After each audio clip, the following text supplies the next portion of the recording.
औज़ु बिल्लाहि मिनश्शैतानिर्रजीम बिस्मिल्लाहिर्रहमानिर्रहीम नहमदुहु व नुसल्ली अला रसूलिहिल करीम अल्लाहुम्मा सल्लि अला मुहम्मदिन नबिय्यिल उम्मी व अला आलिहि व सल्लम तस्लीमन कसीरन कसीरा। तो आज मुझे मौका मिला है, मैं गुफ्तगू करूँगा डॉक्टर आफ़िया सिद्दीकी के ऊपर। डॉक्टर आफ़िया सिद्दीकी पाकिस्तान का एक वो चमकता हुआ सितारा थी जिन्होंने 2006 के अंदर न्यूरो साइंटिस्ट के तौर पर 2006 में PhD की डिग्री हासिल की। इंतहाई लायक, इंतहाई ज़हीन और इंतहाई पैट्रियाट, मुहिब्बे वतन पाकिस्तानी। उस लड़की के साथ जो कुछ अमेरिका ने किया या जो कुछ पाकिस्तान की साबिका हुकूमतों ने किया, इंतहाई शर्मनाक है।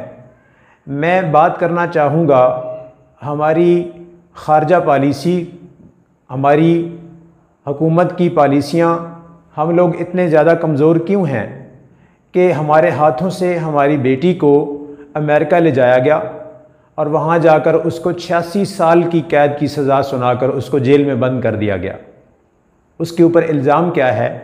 इल्ज़ाम उसके ऊपर ये है कि वो तालिबान के लिए नरम गोशा रखती थी, तालिबान की सपोर्टर थी, तालिबान के साथ उसके राब्ते थे और वो अहम मालूमात जो थी वो तालिबान तक पहुंचाती थी।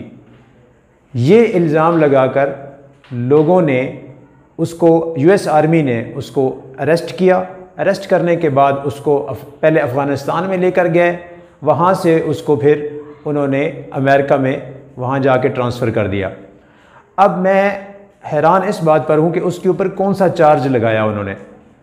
एक चार्ज उन पर उन्होंने ये लगाया कि इसने 9/11 के बाद तालिबान को यहाँ से खुफिया मालूमात फ़राहम की हैं और यहाँ से खुफिया मालूमात फ़राहम करने के साथ साथ यहाँ से असला और यहाँ से अब हमारी ख़ारजा पॉलिसी को ये देखना चाहिए था कि आफ़िया सिद्दीकी जो है उसके ऊपर जो चार्ज लगाया जा रहा है, क्या उसमें कोई सदाकत है, उसमें कोई सच्चाई है।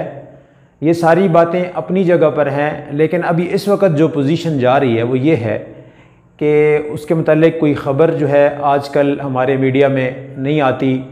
हमारा मीडिया पता नहीं कहाँ खोया हुआ है, हम लोग पता नहीं कहाँ सोए हुए हैं। हमने कभी उसके मुतालिक, हमारे ना किसी TV एंकर ने बैठकर कभी कोई प्रोग्राम किया है। इनको डर होता है कि हमारा चैनल ना बंद हो जाए। मसला क्या है? क्या आया वो वाकई मुजरिम है या वो मुहिब्बे वतन पाकिस्तानी है?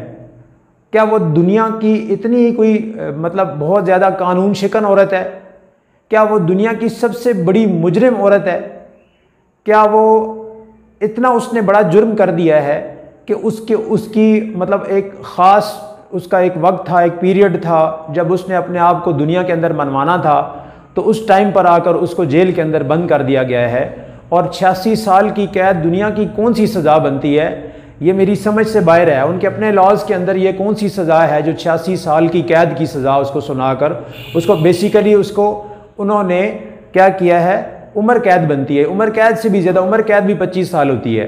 उम्र कैद से यानी मरने तक, यानी उसका उन्होंने कैलकुलेशन की होगी कि यहाँ तक जाकर इसके 100 साल पूरे हो जाएंगे, तब तक इंसान वैसे एक्सपायर हो जाता है। तो उन्होंने उसको पक्का बंद किया हुआ है जेल के अंदर। ये कौन सी सज़ा है, उनके कौन से लॉ के मुताबिक ये सज़ा दी गई है, हमें पहले तो इसकी मालूमात करें। दूसरी मेरी जो इस वक्त सबसे ज़्यादा ज़रूरत है इस वक्त की, वो ये है कि तालिबान को चाहिए कि वो पाकिस्तान के साथ इस टॉपिक के ऊपर बैठकर डिबेट करें, और अगर मुसलमानों के अंदर और इन तालिबान के अंदर और हमारी गवर्नमेंट के अंदर ज़रा सी भी गैरत की रमक बाकी है तो ये कोशिश करें उसको वापस लाने की। चाहे इनको अमेरिका तोड़ कर लाना पड़े, चाहे वहाँ की जेल तोड़ कर लाना पड़े, चाहे कुछ भी करना पड़े, उसको इनको लाना चाहिए।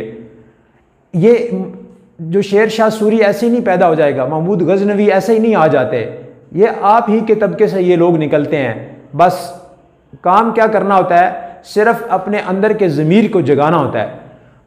इनको चाहिए कि अपने ज़मीर को अंदर से आवाज़ दें, अपने ज़मीर को झंझोड़ें, और इनको चाहिए कि डॉक्टर आफ़िया सिद्दीकी को अपनी बहन समझकर, बेटी समझकर, और एक सबसे बड़ी बात मुसलमान खातून समझकर जो है उसको यहाँ लाना चाहिए पाकिस्तान के अंदर।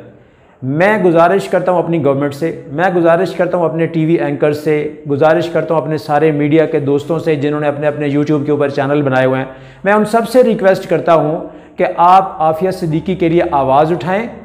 आप कोशिश करें, हमारी गवर्नमेंट कोशिश करे, तालिबान मिलकर आपस में पहले इसका सलूशन कोई निकालें और उस खातून को जो हमारी बहन है, हमारी माँ जैसी माँ है, उसकी आवाज़ को उठाएं ताकि दुनिया के अंदर, आजकल मीडिया का दौर है, इस मीडिया के अंदर जितनी उसकी चहल पहल करेंगे, जितनी उसकी बात करेंगे, तो जाहिर सी बात है कि जिस तरह से आप लोग अपना चैनल प्रमोट करने के लिए थोड़ा बहुत स्ट्रगल करते हो, इसी तरह इसकी आवाज़ को उठाने की थोड़ी बहुत स्ट्रगल कर लें।